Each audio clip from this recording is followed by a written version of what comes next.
Kembali Bapak Presiden Indonesia, Prabowo Subianto menggetarkan rakyat Indonesia dalam pidatonya. Di hadapan ribuan muslimat Nahdlatul Ulama, beliau dengar semangat menyampaikan pepatah kata yang benar-benar menyemangati bangsa Indonesia. Momen tersebut dalam rangka Harlah Muslimat NU, yang dihadiri oleh tokoh-tokoh ulama dan ibu-ibu warga muslimat Nahdlatul Ulama. Kenapa? Presiden nggak boleh bilang dablek. Dablek itu, monyet-monyet, maling-maling itu dablek.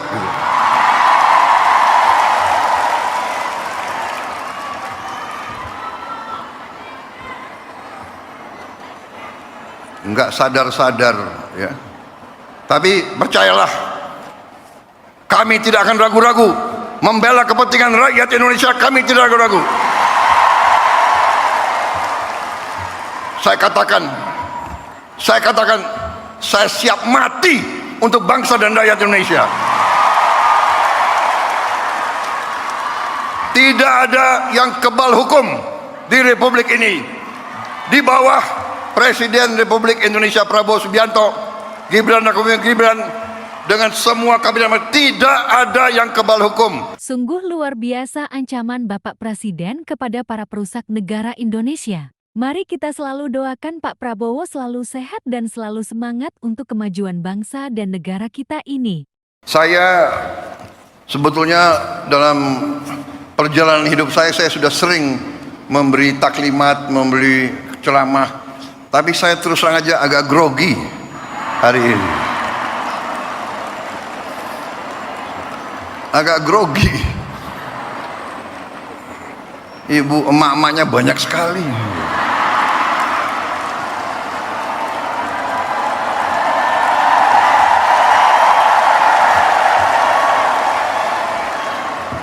Tadinya grogi tapi kok sambutannya begitu baik sama saya gitu.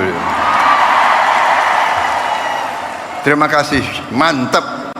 Mari kita ikuti pidato lengkap Bapak Presiden Prabowo Subianto dalam rangka Harlah Muslimat Nahdlatul Ulama. Hadirin sekalian yang dirahmati oleh Allah Subhanahu wa taala, saatnya kita menyimak bersama sambutan Presiden Republik Indonesia Bapak Prabowo Subianto yang akan dilanjutkan dengan penabuhan rebana sebagai tanda peresmian pembukaan Kongres ke-18 Muslimat Nahdlatul Ulama.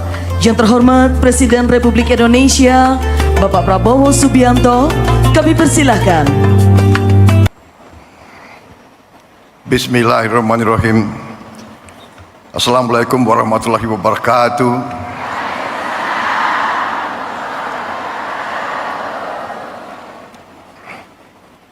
Sebagai insan yang bertakwa, marilah kita tidak henti-hentinya memanjatkan puji syukur kehadiran Allah Subhanahu wa taala, Tuhan Maha Besar, Tuhan Maha Kuasa. Hanya kepadanya lah kita berdoa dan hanya kepadanya lah kita minta pertolongan. Bapak-bapak, ibu-ibu yang saya hormati,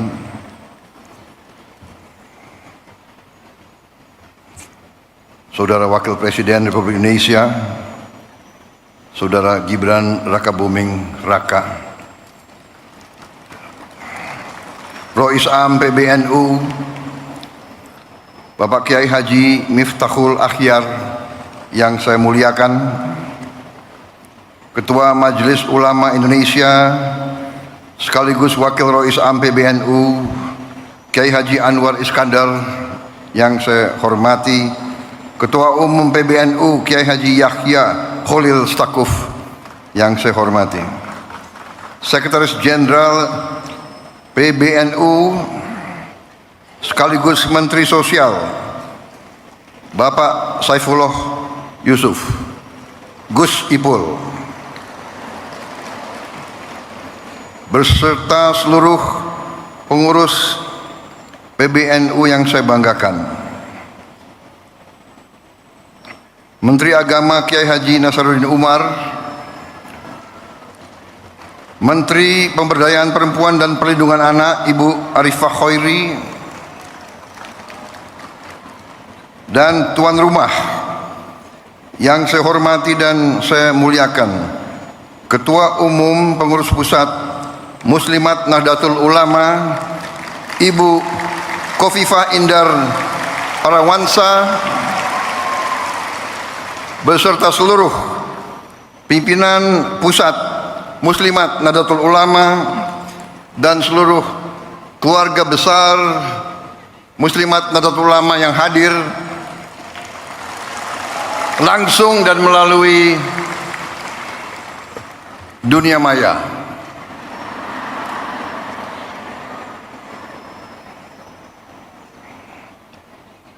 Ibu Khofifah juga saya ucapkan selamat Gubernur terpilih kedua kali Jawa Timur.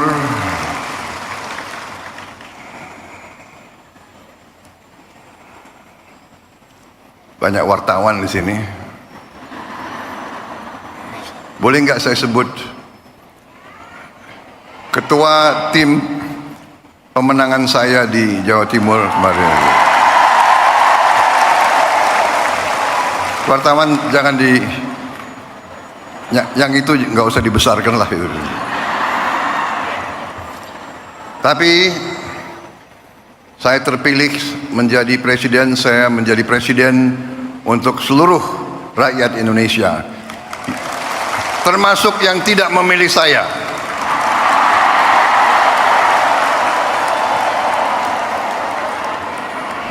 Dan saya percaya Ibu Khofifah akan menjadi gubernur Jawa Timur untuk seluruh rakyat Jawa Timur, termasuk yang tidak memilih beliau.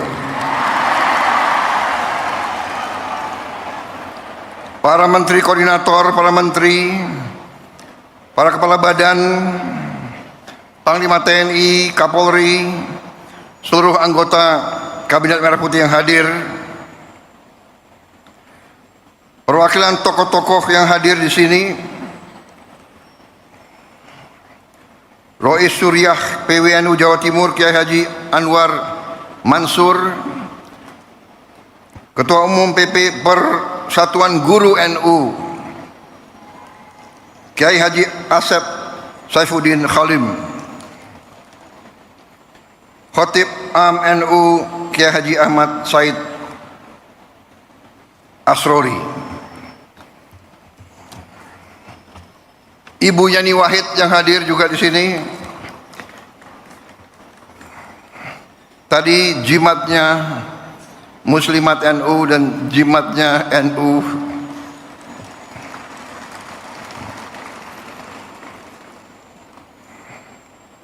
Ada wartawan nggak boleh saya sebut juga. Ibu Nyai Mahfudoh Wahab,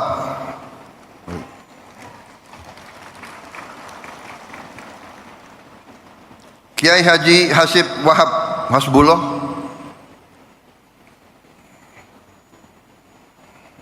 ini saya lihat banyak tim sukses saya di sini.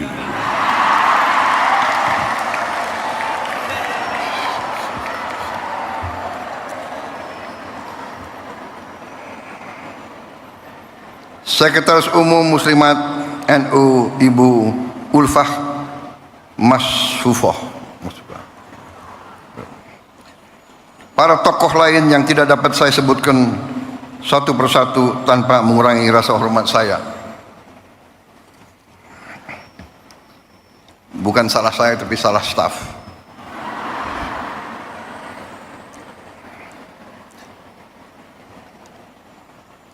Para perwakilan negara sahabat yang hadir di sini, ibu-ibu pengurus dan pimpinan wilayah PP Muslimat NU dari setiap provinsi dan kabupaten seluruh Indonesia, dan dari luar negeri juga yang hadir.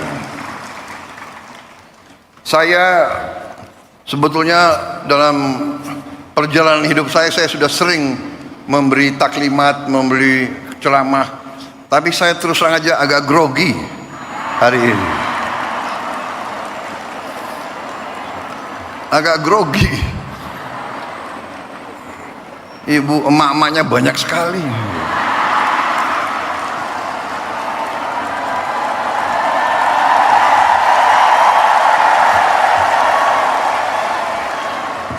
Tadinya grogi tapi kok sambutannya begitu baik sama saya gitu. Terima kasih, mantap. Kalau begini saya merasa percaya diri.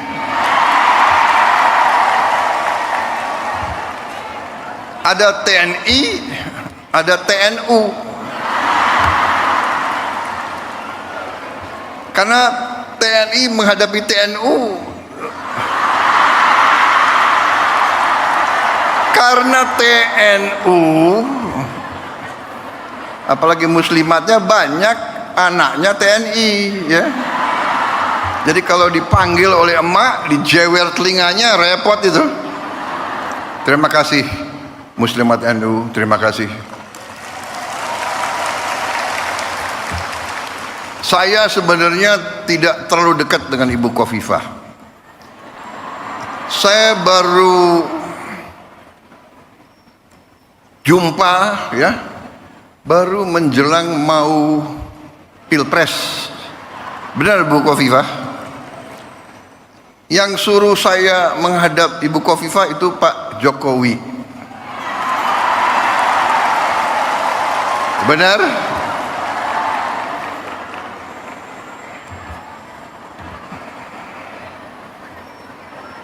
Jadi memang kalau politik ya saya belajar dari Pak Jokowi.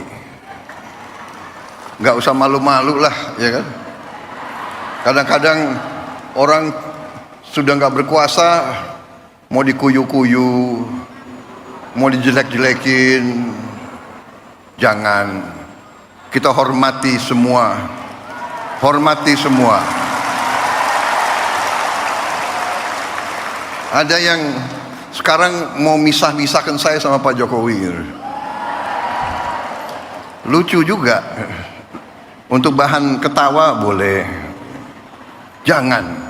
Kita jangan ikut pecah belah itu adalah kegiatan mereka-mereka yang tidak suka sama Indonesia. Dari ratusan tahun diveda et impera itu adalah taktik strategi untuk memecah belah umat dan bangsa Indonesia. Gak usah dihiraukan. Tapi benar Bu, saya datang, kemudian setelah saya ketemu hanya beberapa saat, saya ambil kesimpulan. Ibu Khofifah ini waktu itu dalam hati saya adalah seorang tokoh yang luar biasa untuk bangsa Indonesia.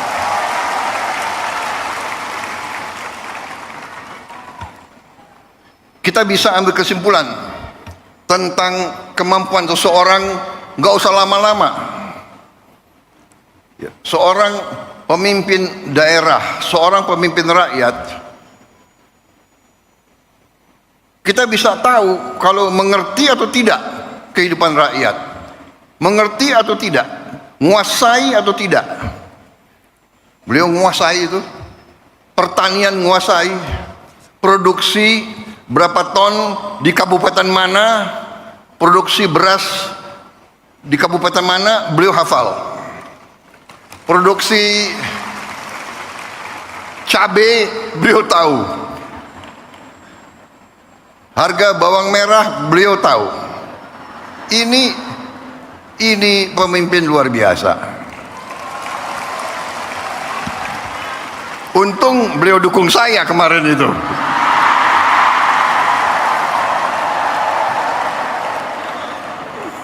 Saudara-saudara, banyak wartawan, saya nggak boleh cawe-cawe. Boleh nggak?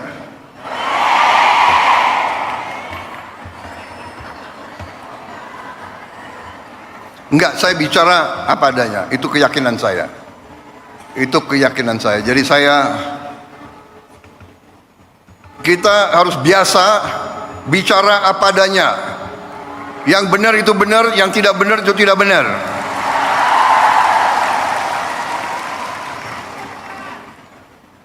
Matahari terbit dari timur, turun di barat.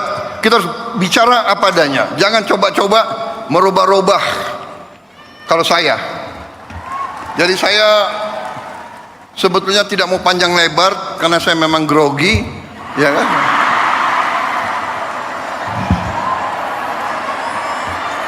Tapi saya ingin menyampaikan terima kasih saya kepada muslimat.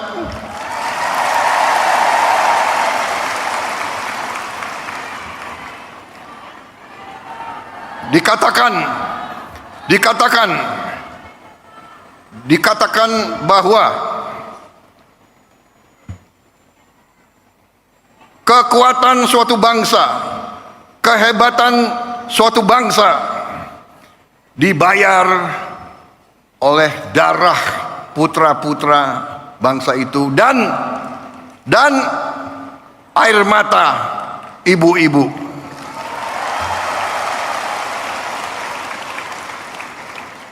Sangat benar yang disampaikan Rois Am.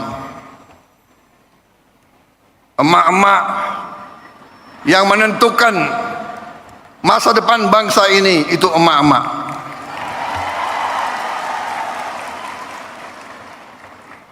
Mengandung 9 bulan.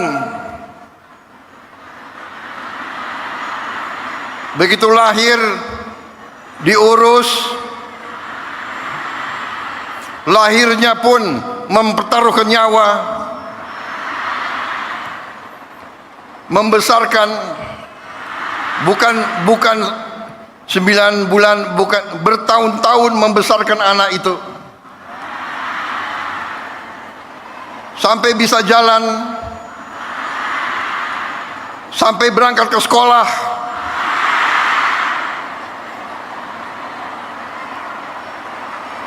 Sampai kembali dari sekolah, masak untuk anaknya,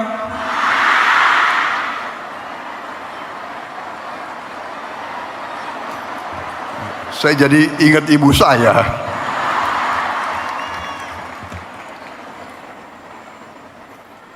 Jadi Rois Am, benar sekali saya sangat hormat, saya menyampaikan penghargaan kepada muslimat, kepada NU yang membesarkan muslimat.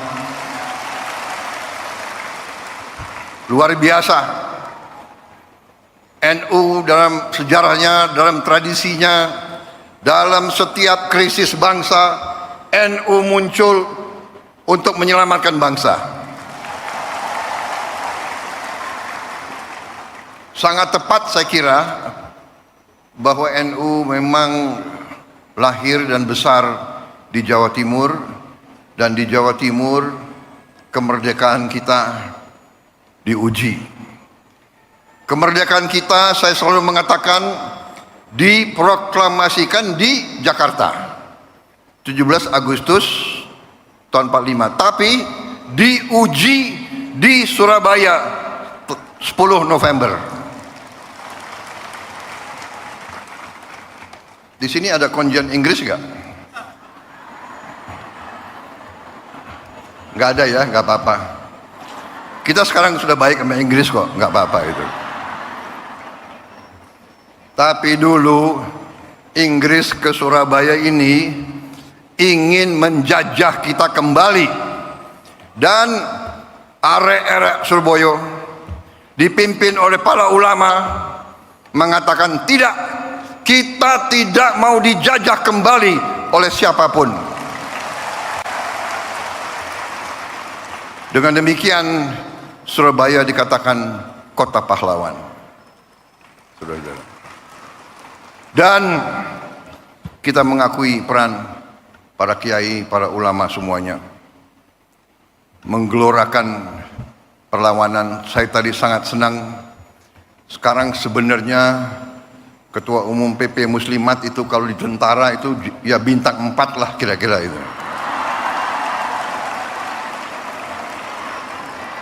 Anggotanya sekian puluh juta. Panglima TNI anggotamu kalah sama TNU.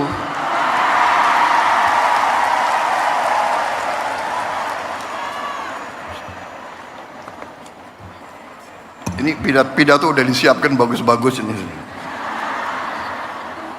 Saya sangat terkesan dengan program-program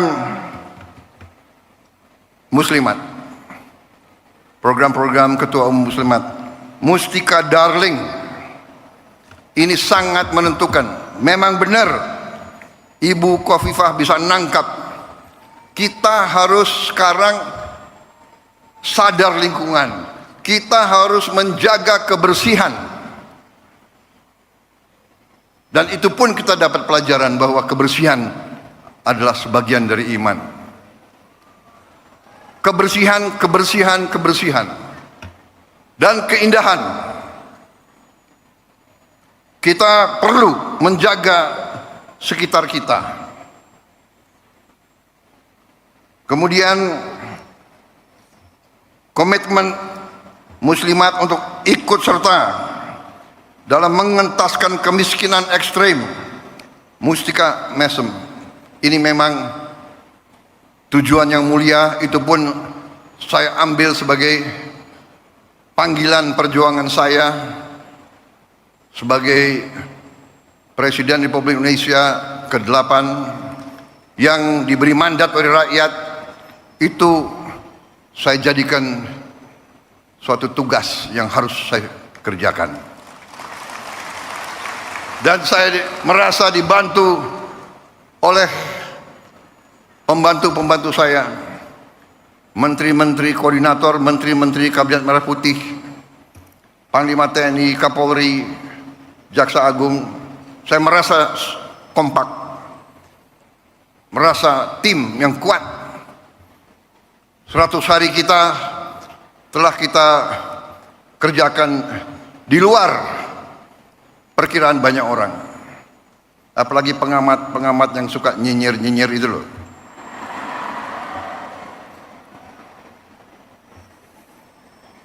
Saudara-saudara, saya semakin percaya, semakin yakin dengan itikat baik, dengan niat yang tulus, insya Allah Yang Maha Kuasa akan turun dan membantu kita.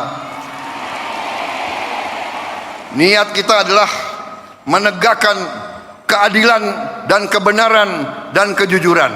Itu niat kita. Dan dengan niat seperti itu,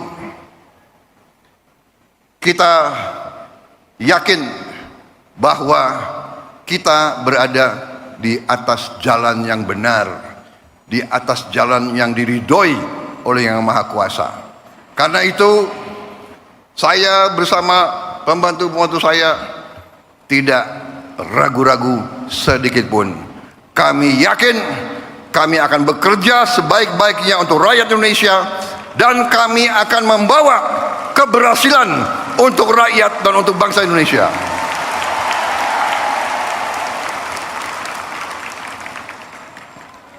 Memang ada yang mengatakan 100 hari kita ini dipilih bukan untuk 100 hari. Kita dipilih 5 kali 365 hari.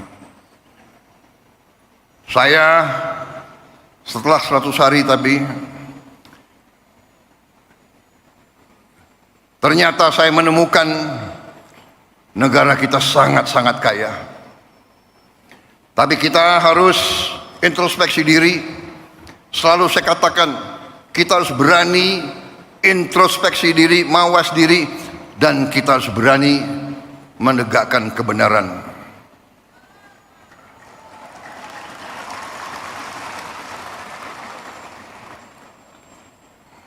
Saya selalu mengajak kebaikan. Saya selalu mendekati dengan cara yang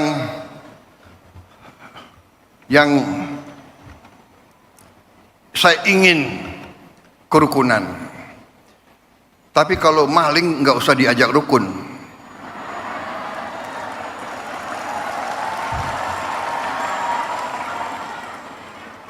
Saya ingin mengajak kebaikan. Saya mau mendekati dengan baik.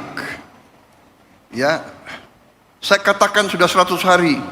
Mbok sadar, mbok bersihkan diri. Iya kan? Hai koruptor-koruptor, yang kau curi ya mbok kembaliin. Untuk rakyat.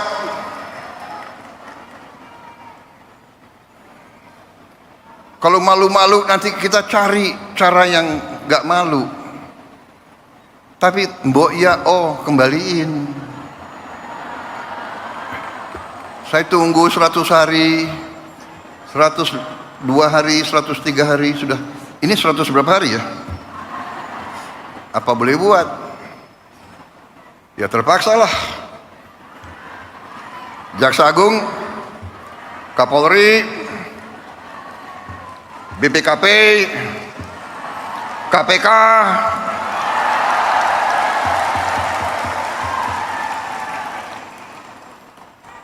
silakan.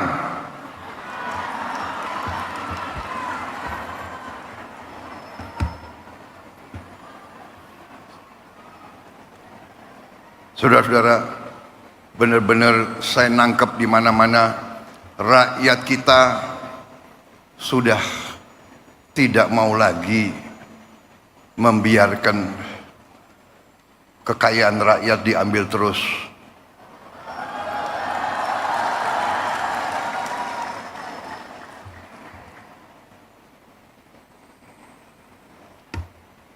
Saya benar-benar merasa mendapat perkuatan hari ini dan hari-hari. Tiap saat saya turun melihat rakyat di mana-mana dan saya kemana-mana saya merasakan rakyat itu menangkap. Rakyat Indonesia sudah tidak bisa dibohongi lagi.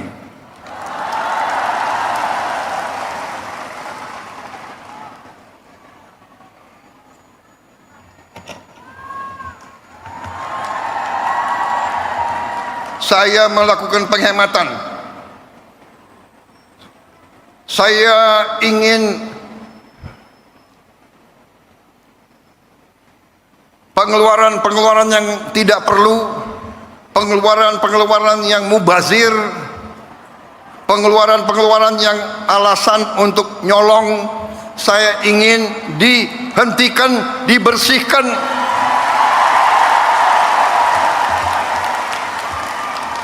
Ada yang melawan saya.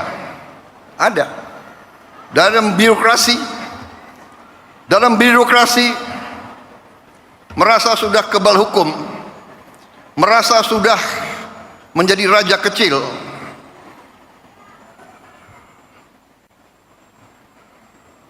Ada. Saya mau menghemat uang itu untuk rakyat, untuk memberi makan untuk anak-anak rakyat. Saya ingin memperbaiki semua sekolah Indonesia. Kita punya 330.000 sekolah.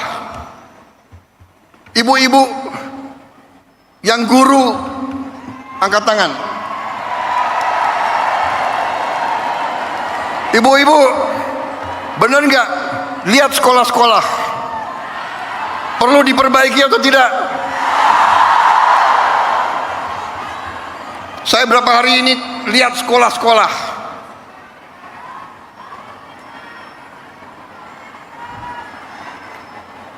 Kita punya 330.000 sekolah. Anggaran untuk perbaikan sekolah hanya cukup untuk memperbaiki mungkin 20.000 sekolah. Berapa tahun kita mau selesaikan 330.000 sekolah?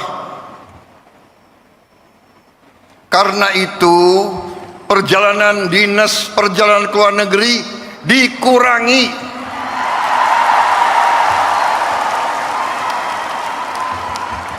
Kau boleh melawan Prabowo, tapi nanti kau lawan emak-emak itu semua itu.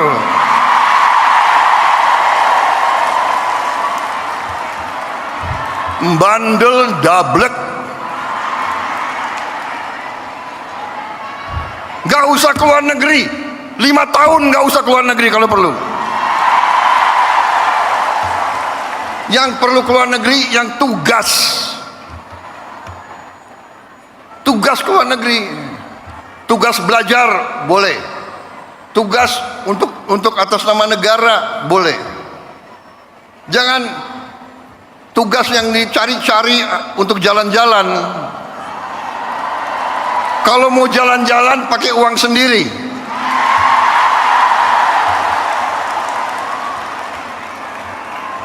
Loh, Presiden Prabowo sering keluar negeri. Saya diundang, ya kan, sebagai kepala Indonesia, kepala negara, dalam konferensi-konferensi penting oleh negara-negara yang penting, dan saya mewakili bangsa untuk mengamankan kepentingan bangsa.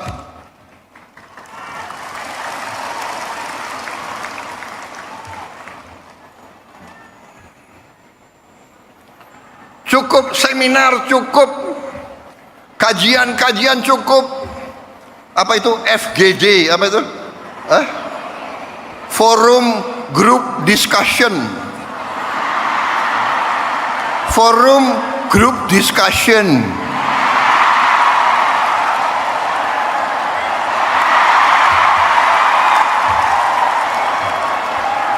Mau diskusi apa lagi? Itu tuh, ngentaskan kemiskinan absolut, bantu rakyat yang lapar cari makan, sekolah yang rusak perbaiki, jalan yang rusak perbaiki.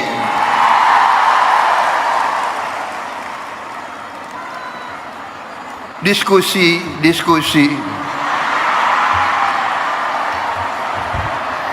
studi banding. Mau belajar bagaimana mengentaskan kemiskinan, studi bandingnya ke Australia. Australia salah satu 10 negara terkaya di dunia. Kok belajar ke Australia? Studi banding, belajar pramuka. Ada apa belajar pramuka?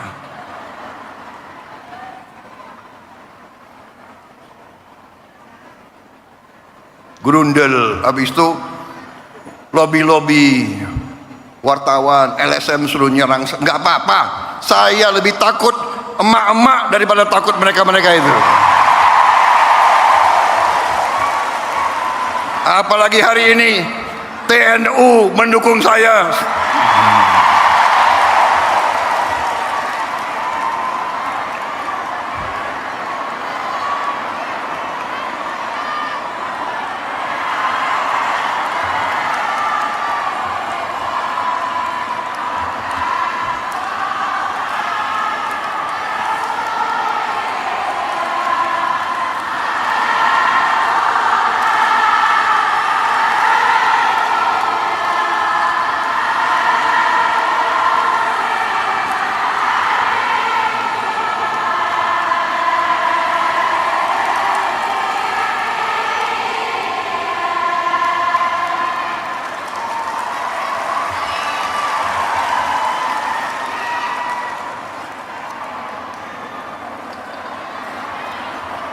Saya kira cukup ya.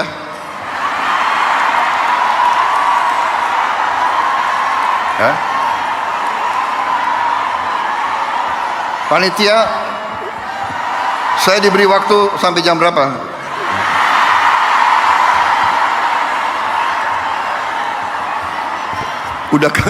Udah kehabisan bahan. Apalagi wartawan banyak. Kenapa? Presiden nggak boleh bilang dablek. Dablek itu monyet-monyet, maling-maling itu dablek.